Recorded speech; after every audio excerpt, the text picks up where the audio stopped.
Safety first. Sometimes good things happen. You're fortunate. Opportunities appear. You've been invited to St. Petersburg, Russia, to participate in their annual gay film festival. You've seen the videos of queers being beaten and arrested for waving rainbow flags. And though you consider yourself an activist, you don't want to be dragged off by goons in fur hats. And now that you're older with titanium knees, you have comrades watching when you walk down steps, just in case you stumble. You appreciate their concern, but decide to go to St. Petersburg anyway and assure them that you'll practice your old backpacking mantra, safety first. And someone will say, yes, but if you hadn't been a backpacker, you would still have your original knees. And you'll say, well, yes, that's a point. This is how you find yourself walking through the frozen Russian November air that cracks like a mirror with every step. Your sunglasses, they're too cold to wear, and the bright white sky has no warmth. And you squint as you're led along by the young film festival volunteer. Her name is Olga, and she's become your constant companion. She watches you like your comrades back home as you take those first steps down into the deepest subway station in the world. The festival organizers have been warned that there may be trouble at tonight's screening of the lesbian coming out drama, Blue is the Warmest Color. It's showing at a mainstream cinema, and the time and place has been well advertised. The authorities suggest it would be better to cancel the film than risk harm to the audience. The organizers refuse. You try to imagine what it would be like to walk through an angry crowd who might be throwing things at you. You ask Olga if she's afraid, and she says, worried but not afraid. And, she adds, I've brought this for us. She opens a big black umbrella.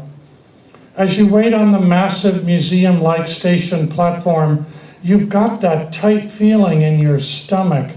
You've had this feeling before, pissing blood the night your appendix burst, crushing your finger in a printing press, telling your mother you're gay, marching in the 1972 Christopher Street Parade in New York City, the first time you saw a man's chest covered with KS lesions, that flight on the way to Hawaii when the plane's engine blew up and there was an emergency landing at SFO where everyone had to take their shoes off and put their heads in their laps, the 3 times you've had a gun pointed at you, when the bear came roaring into your campsite at the Lost Canyon, and of course being rolled through the hospital corridors to have your knees replaced.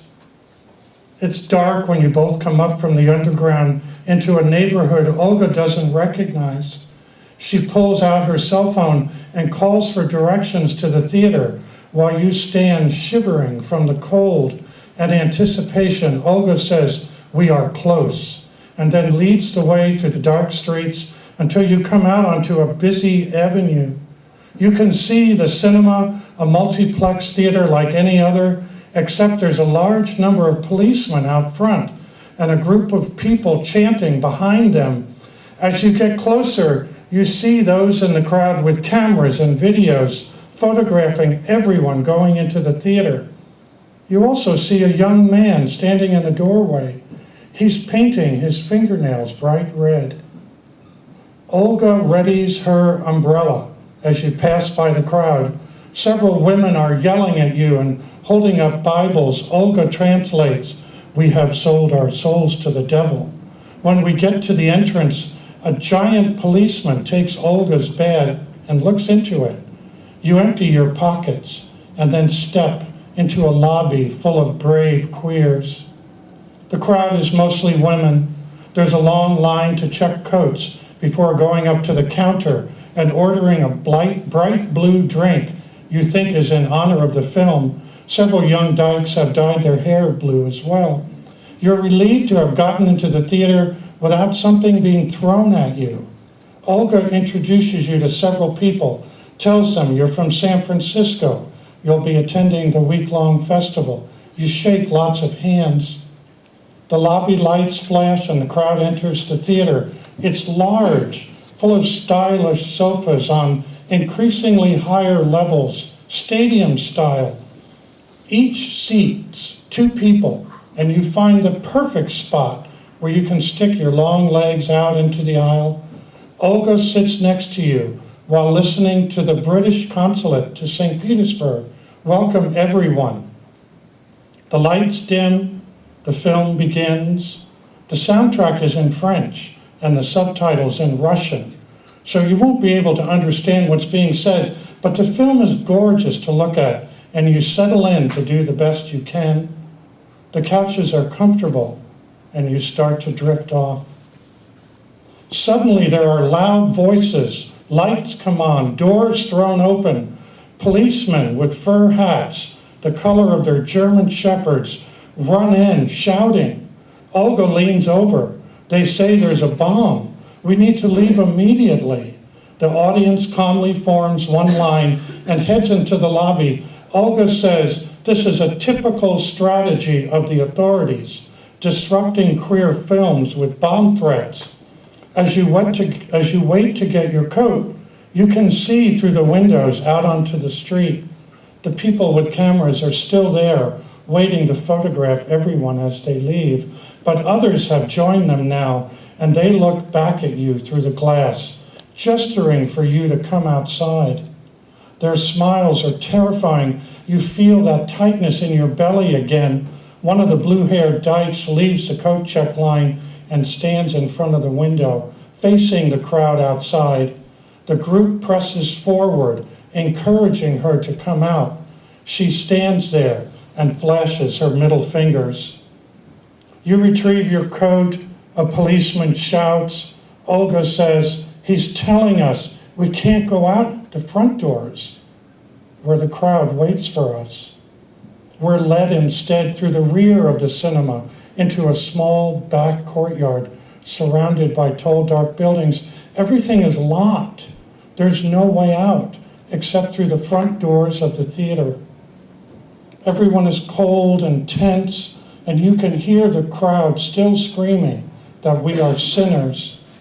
Olga says checking for bombs can take several hours.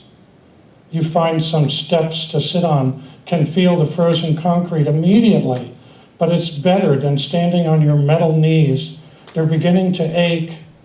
You wonder if titanium can freeze. You remember your promise to your comrades back home, safety first, and now here you are, trapped. You can no longer run. There's no place to hide. You want a cigarette for the first time in 25 years. The young man with the red nail polish comes over and gestures you to follow him. He leads you into a dark alley, which ends at a metal gate. It's locked with a chain, but when he pulls it back, there's just enough room to squeeze through. He pulls it forward for you, but you need to find Olga. You hold the gate for him, and he escapes. He looks back at you, makes a V sign with his fingers, and disappears. You go back to the courtyard, tell Olga about the gate. She spreads the word. The crowd moves down the narrow alley and takes turns pulling the gate open for one another. When it's your turn, you slip through onto the street. It's a dead end. Olga says there's no way to go but out onto the main avenue where the theater entrance is. 2 blocks beyond will be an entrance to the subway. You stand outside the gate with the others. You watch as they turn onto the main street in groups of 2 or 3. They move slowly. They don't draw attention. You and Olga follow. The threatening crowd is moving on. It's late. It's cold. They're losing interest. And then you're all walking along together, audience and protesters, heading towards the warmth of the subway. You and Olga reach the station and head down to the platform. The danger is over. Olga gives you her subway map, shows you how to get from the red line to the blue to the green. Her train comes.